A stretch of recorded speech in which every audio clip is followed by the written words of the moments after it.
sculpted the boots, the parts of the shirt, which you can't quite see because I had painted that part, but I will individually paint the red that is the buttons, and then the line of the shirt.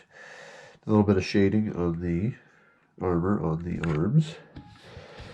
And now I am ready to attach the armor. I decided to go with the Spider-Man armor. Went ahead and airbrushed it silver with a clear gloss coat. So those are going to basically Dremel out some holes in the arms here to stick those in. And I'll get to sculpting the armor around the neck.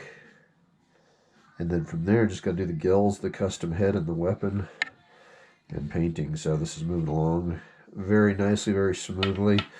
Liking how it's finishing out so far. So let's keep the ball rolling.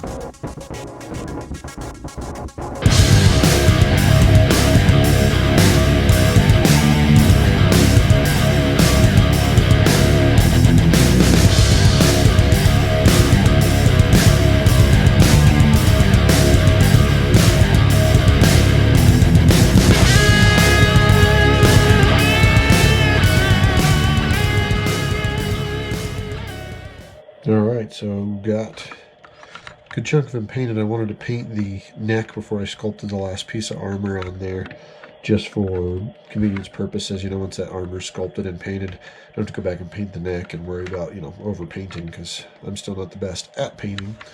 But round in the corner, this one's coming together pretty quick.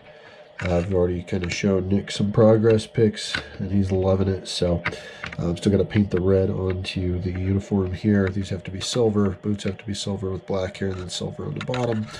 But definitely making some good leadway. Once I get this piece sculpted, the body's actually completely sculpted. And then I'm going to work on the weapon.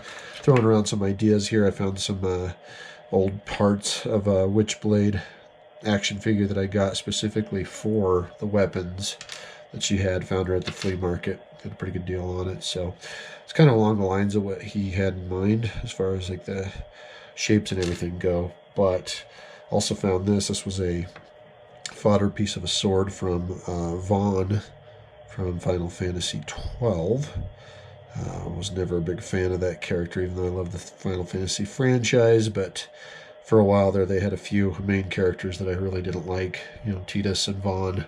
Thankfully, they made up with it with Lightning. She was badass. So, needless to say, though, I think I might end up maybe mashing these all together somehow, or I will, you know, just sculpt from nothing. But what I did do is put a magnet into the hand here. So, boom. If this happens to be the weapon, is going to incorporate the magnet in there as well. So it just clicks right in with no pegs or anything, no holes. So it should just be straight up magnetized to go in and out with ease, hopefully. So, having said that, let's get to sculpting the armor.